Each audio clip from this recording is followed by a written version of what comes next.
ಶಕುನಿ ಈತನು ಮಹಾಭಾರತದ ಖಳನಾಯಕ. ಈತನು ಮಹಾಭಾರತದ ದಿಕ್ಕನ್ನೇ ಬದಲಾಯಿಸಿದ ಚತುರ. ಶಕುನಿಯೋ ತನ್ನ ಸೇಡಿಗಾಗಿ ರಾಜ್ಯವನ್ನೇ ತ್ಯಜಿಸಿದ ತ್ಯಾಗಿ. ಗಾಂಧಾರ ದೇಶವು ತುಂಬಾ ಸಮೃದ್ಧಿಯಿಂದ ಕೂಡಿತ್ತು. ಸುಬಲರಾಜನು ಗಾಂಧಾರ ದೇಶದ ರಾಜನಾಗಿದ್ದನು.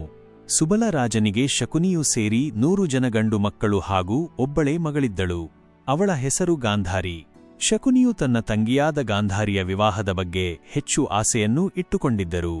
ಆದರೆ ಒಂದು ದಿನ ಅಸ್ತಿನಾಪುರದ ಸೈನ್ಯಾಧಿಪತಿಯಾಗಿದ್ದ ಭೀಷ್ಮ ಪಿತಾಮಹರು ಗಾಂಧಾರ ದೇಶಕ್ಕೆ ಬಂದರು. ಸುಬಲರಾಜರು ಭೀಷ್ಮರನ್ನು ಸ್ವಾಗತ ಮಾಡಿಕೊಂಡರು. ಭೀಷ್ಮರು ಗಾಂಧಾರಿಯನ್ನು ಧೃತರಾಷ್ಟ್ರನಿಗೆ ಮದುವೆ ಮಾಡಿಕೊಡಬೇಕೆಂದು ಕೇಳಿದನು. 2 ಕಣ್ಣುಗಳಿಲ್ಲದ ಧೃತರಾಷ್ಟ್ರನಿಗೆ ತನ್ನ ಮಗಳನ್ನು ಕೊಡಬೇಕೆಂಬ ಸುದ್ದಿಯನ್ನು ಕೇಳಿ ತುಂಬಾ ನೊಂದುಕೊಂಡನು. ಶಕುನಿಯು ಭೀಷ್ಮನ ಮೇಲೆ ತುಂಬಾ ಕೋಪಗೊಂಡನು. ಆದರೆ ಗಾಂಧಾರ ದೇಶಕ್ಕೆ ಭೀಷ್ಮನನ್ನು ಎದುರಿಸುವ ಬಲವಿರಲಿಲ್ಲ.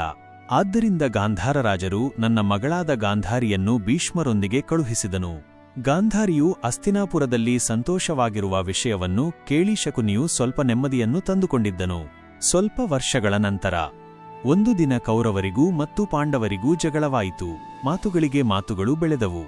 ಮಧ್ಯಮ ಪಾಂಡವನಾದ ಭೀಮನು ಕೌರವರನ್ನು ವಿಧವೆಗೆ ಜನಿಸಿದವರು ನೀವು ಎಂದು ನಿಂದಿಸಿದನು. ಅದನ್ನು ಕೇಳಿದ ದುರ್ಯೋಧನನು ಕೋಪಗೊಂಡನು ಹಾಗೂ ತನ್ನ ತಾಯಿಯ ಬಳಿಗೆ ಹೋಗಿ ಈ ವಿಷಯದ ಬಗ್ಗೆ ಕೇಳಿದನು. ನನಗೆ ವಿವಾಹ ದೋಷವಿತ್ತು. ಆದ್ದರಿಂದ ನಿಮ್ಮ ತಾತ ನನ್ನ ಮೊದಲ ಮದುವೆಯನ್ನು ಮೇಕೆಯೊಂದಿಗೆ ಮಾಡಿ ಅದನ್ನು ಕೊಲ್ಲಲಾಯಿತು. ನಂತರ ನಿಮ್ಮ ತಂದೆಗೆ ಮದುವೆ ಮಾಡಲಾಯಿತು ಎಂದಳು. ಅದನ್ನು ಕೇಳಿದ ದುರ್ಯೋಧನನು ಗಾಂಧಾರ ರಾಜನಾಗಿದ್ದ ಸುಬಲ ಮತ್ತು ತನ್ನ 100 ಮಕ್ಕಳನ್ನು ಬಂಧಿಸಿ ಕಾರ್ಯಗೃಹದಲ್ಲಿ ಇಟ್ಟನು. ಆ 100 ಜನರಿಗೂ ಒಂದು ದಿನಕ್ಕೆ ಒಂದೇ ಇಡೀ ಅನ್ನವನ್ನು ಕೊಡಬೇಕೆಂದು ಹೇಳಿದನು.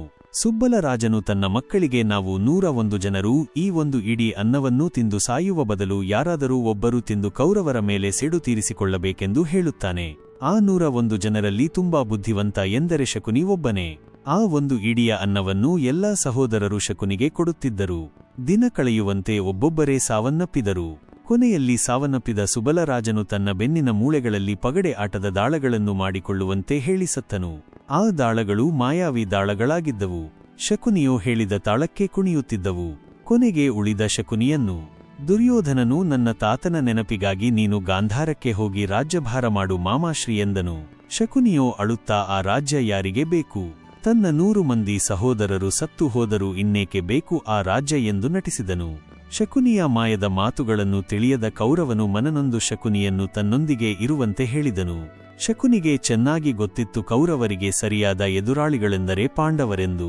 ಕೌರವರ ಮನದಲ್ಲಿ ಪಾಂಡವರ ಬಗ್ಗೆ ವಿಷದ ಬೀಜಗಳನ್ನು ನೀಡುತ್ತಾನೆ. ಯುಧಿಷ್ಠಿರನ ಪಟ್ಟಾಭಿಷೇಕಕ್ಕೆ ಅಡ್ಡಿಯಾಗುತ್ತಾನೆ. ಪಾಂಡವರನ್ನು ಅರಗಿನ ಮನೆಯಲ್ಲಿ ಕೊಂದು ಹಾಕಬೇಕೆಂದು ಕೌರವರ ಮನದಲ್ಲಿ ಹುಟ್ಟಿಸುತ್ತಾನೆ. ಪಾಂಡವರು ನಿರ್ಮಿಸಿದ್ದ ಇಂದ್ರಪ್ರಸ್ಥ ನಗರದ ಮೇಲೆ ಅಸೂಯೆ ಬರುವಂತೆ ಮಾಡುತ್ತಾನೆ. ತನ್ನ ಪಗಡೆಗಳ ಮೂಲಕ ಮೋಸದಿಂದ ಪಾಂಡವರನ್ನು ಸೋಲಿಸಿ ಇಂದ್ರಪ್ರಸ್ಥ ನಗರವನ್ನು ಕಿತ್ತು ಕೌರವರಿಗೆ ಕೊಡುತ್ತಾನೆ. ಪಾಂಡವರನ್ನು 12 ವರುಷ ವನವಾಸ 1 ವರ್ಷ ಅಜ್ಞಾತವಾಸಕ್ಕೆ ಕಳುಹಿಸುವಂತೆ ಮಾಡುತ್ತಾನೆ. ಪಾಂಡವರ ಮೇಲೆ ಯುದ್ಧ ಮಾಡುವಂತೆ ಪ್ರೇರೇಪಿಸುತ್ತಾನೆ. ಪಾಂಡವರಿಗೆ ಅನ್ಯಾಯವಾಗುತ್ತಿದೆ ಎಂದು ಗೊತ್ತಿದ್ದರೂ ಕೌರವನ ಪರವಾಗಿ ನಿಂತು ನಟಿಸುತ್ತಾನೆ. ಏಕೆಂದರೆ ಅವನ ಉದ್ದೇಶ ಒಂದೇ, ಕೌರವರ ವಿನಾಶ. ಇವನು ತನ್ನ ಸೇಡಿಗಾಗಿ ಸರ್ವಸ್ವವನ್ನು ತ್ಯಜಿಸಿರುತ್ತಾನೆ.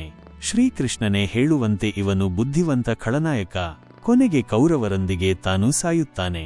ಕೌರವರಿಗೆ ಅರಿವೇ ಬಾರದಂತೆ ತನ್ನ ತಾಳಕ್ಕೆ ತಕ್ಕಂತೆ ಕುಣಿಸಿದ ಮಹಾನ್ ಬುದ್ಧಿವಂತ. ಈತನಿಗೆ ಜಗತ್ತು ಮೋಸಗಾರ, ಕಪಟಿ ಎಂದು ಕರೆಯುತ್ತಾರೆ. ಆದರೆ ಇವನು ಮಹಾನ್ ಬುದ್ಧಿವಂತ. ತನ್ನ ಬುದ್ಧಿಯನ್ನು ಸಮಯಕ್ಕೆ ತಕ್ಕಂತೆ ಬಳಸಿಕೊಳ್ಳಬಲ್ಲ ಮಹಾನ್ ಚತುರನಾಗಿದ್ದನು.